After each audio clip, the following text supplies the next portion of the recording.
भगवान महावीर के 2550वें निर्माण महोत्सव का किया उद्घाटन, डाक टिकट और सिक्का भी किया जारी। राजस्थान के जालौर में पीएम ने कांग्रेस पर साधा निशाना, कहा कांग्रेस की जो हालत है उसकी गुनहगार वह खुद है। बिहार के कटिहार में जमकर बरसे केंद्रीय गृह मंत्री अमित शाह, कहा कांग्रेस ने पिछड़ा समाज का विरोध किया। पश्चिम बंगाल पहुंचे रक्षा मंत्री राजनाथ सिंह ने ममता बनर्जी पर साधा निशाना, कहा ममता बनर्जी के पश्चिम बंगाल अपने अपराध के लिए जाना जाता है। महाराष्ट्र में जेपी नड्डा का विपक्ष पर तीखा प्रहार, जेपी नड्डा ने कहा विपक्ष वोट बैंक की राजनीति करती है।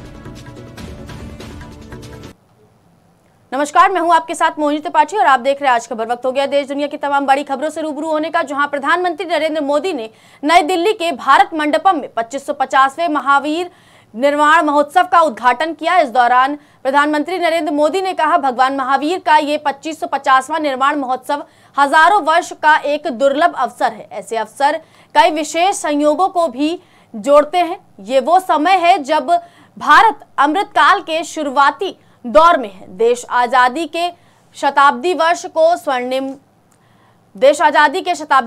स्वर्णिम शताब्दी बनाने के लिए काम कर रहा है। 2550वां निर्माण महोत्सव हजारों वर्ष का एक दुर्लभ अवसर है। ऐसे अवसर स्वाभाविक रूप से कई विशेष संयोगों को भी जोड़ते हैं।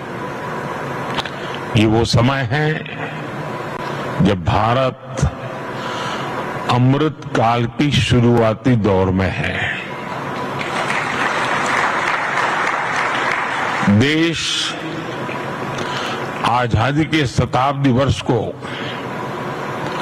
स्वर्णिम शताब्दी बनाने के लिए काम कर रहा है। पीएम नरेंद्र मोदी ने राजस्थान के जालौर में कांग्रेस पर जमकर निशाना साधा। उन्होंने कहा कि अपने उदारतापूर्वक पूर्व प्रधानमंत्री मनमोहन सिंह को राजस्थान से राज्यसभा में भेजा। वे काफी समय तक बीमार रहे, लेकिन क्या आपने उन्हें राजस्थान में फिर से देखा? जो लोग चुनाव नहीं लड़ सकते, चुनाव नहीं जीत सकते, आज कांग्रेस की हालत है और उनकी गुनहगार वह खुद है। जिस पार्टी ने 400 सीट जीती थी, वो पार्टी आज 300 सीट पर भी चुनाव नहीं लड़ पा रही है। आज कांग्रेस को उम्मीदवार भी नहीं मिल पा रहे हैं। भारत के भूतपूर्व प्रधानमंत्री मनमोहन सिंह जी के सम्मान में उनको भी राजस्थान से राज्यसभा में भेजा। ये ठीक है, वो काफी समय बीमार रहे, लेकिन क्या कभी राजस्थान में उनको फिर से देखा आपने? और अब उनके एक दूसरे नेता को आपने बचाने की कोशिश की राजस्थान वालों ने। जो लोग चुनाव नहीं लड़ सकते, चुनाव जीत नहीं सकते, मैदान भाग के इस बार राजस्थान से राज्यसभा में आए हैं। कांग्रेस की इतनी हाल खराब है भाइयों। अब देखिए, कांग्रेस ने देश पर 60 साल तक राज किया। इसी कांग्रेस ने हमारी माताओं बहनों को शौचालय, गैस, बिजली, पानी, बैंक के अकाउंट, ऐसी छोटी छोटी चीजों के लिए तरसाया। इसी कांग्रेस ने परिवारवाद और भ्रष्टाचार का दीमक फैलाकर देश को खोखला कर दिया। लोकसभा चुनाव के दूसरे चरण की तैयारी अब तेज हो गई है। इसी क्रम में केंद्रीय गृह मंत्री अमित शाह कटिहार पहुंचे, जहां अमित शाह ने कटिहार में लोकसभा क्षेत्र में चुनावी जनसभा को संबोधित किया और कहा आज लालू यादव और कांग्रेस पार्टी एक होकर हमारी पार्टी और नीतीश कुमार के खिलाफ चुनाव लड़ रही है। आज लालू यादव कांग्रेस के साथ बैठे हैं। मैं लालू यादव को कहना चाहता हूं कि इसी कांग्रेस पार्टी ने पिछड़ा समाज का विरोध किया था और पिछड़ा समाज के विरोधी कांग्रेस पार्टी के गोदी में लालू यादव और उनके बेटे बैठे हैं। उन्होंने कहा कि आज भाजपा ने सबसे पहला ओबीसी प्रधानमंत्री, पिछड़ा वर्ग का प्रधानमंत्री, अति पिछड़ा वर्ग का प्रधानमंत्री नरेंद्र मोदी को बनाया है। बहनों, आज लालू जी और कांग्रेस पार्टी एक होकर हमारी पार्टी और जदयू नीतीश जी के खिलाफ चुनाव लड़ रही है। आप लोगों को लालू राबड़ी का शासन याद है या नहीं है भाई? याद है ना? बिहार को जंगल राज में बदलकर इस लालू प्रसाद यादव ने रख दिया था। गरीब, पिछड़ा, दलित, ओबीसी सब पर अत्याचार होते थे। जब से एनडीए की सरकार आई, नीतीश बाबू मुख्यमंत्री बने, मोदी जी प्रधानमंत्री बने, सबके साथ अत्याचार होना बंद हो।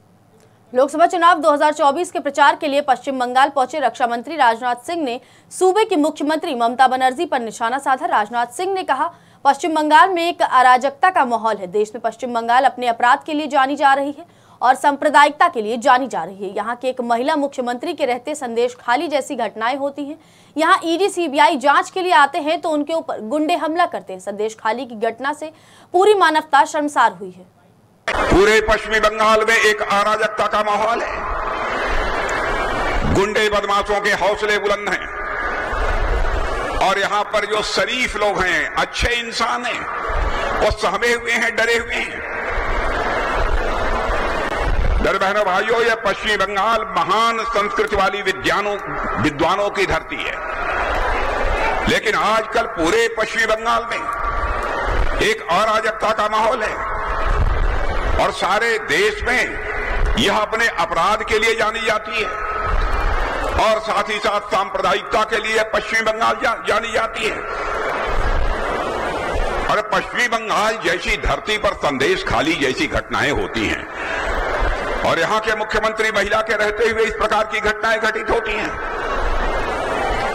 मैं आपको यकीन दिलाना चाहता हूं मेरे बहनों भाइयों, इस बार भारतीय जनता पार्टी का झंडा पश्चिम बंगाल में फहरा दीजिए।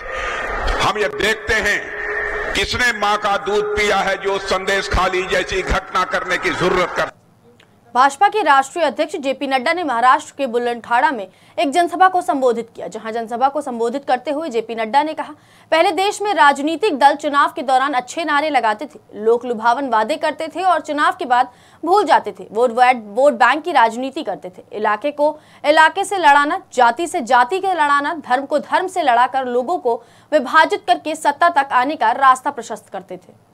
क्या होती थी? लोगों को चुनाव में अच्छे शब्दबाग दिखाओ, अच्छे नारे लगाओ, अच्छे तरीके से लोग लुभावने वाले वायदे करो और बाद में भूल जाओ और हो सके तो वोट बैंक की राजनीति करो। इलाके को इलाके से लड़ाओ, जाति को जाति से लड़ाओ, धर्म को धर्म से लड़ाओ, जिस तरीके से भी विभाजित करके वोट को अपने सत्ता पर आने का रास्ता प्रशस्त करो। लेकिन मोदी जी के आने के बाद भारत की राजनीति वोटर के प्रति जिम्मेदारी की राजनीति हो गई। वोट बैंक की राजनीति की जगह पर अकाउंटेबिलिटी की राजनीति हो गई। वोट बैंक की राजनीति की जगह पर रिपोर्ट कार्ड की राजनीति हो गई और वोट बैंक की राजनीति से निकल करके विकासवाद की राजनीति हो गई। विकास के ऊपर हम।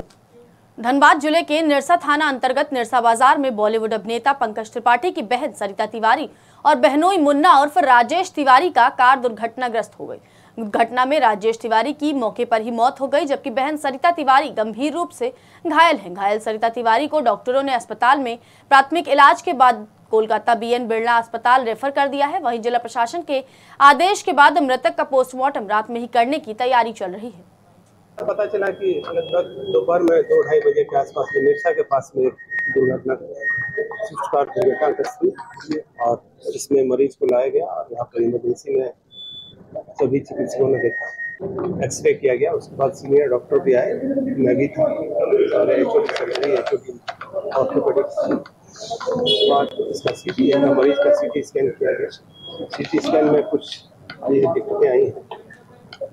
मरीज स्टेबल है। मरीज के परिजनों के अनुरोध पर उनको बाहर भेजा जा रहा है। फिलहाल के लिए बस इतना ही। ऐसे देश दुनिया की तमाम बड़ी खबरों को देखने के लिए जुड़े रहिए हमारे साथ और देखते रहिए आज की खबर।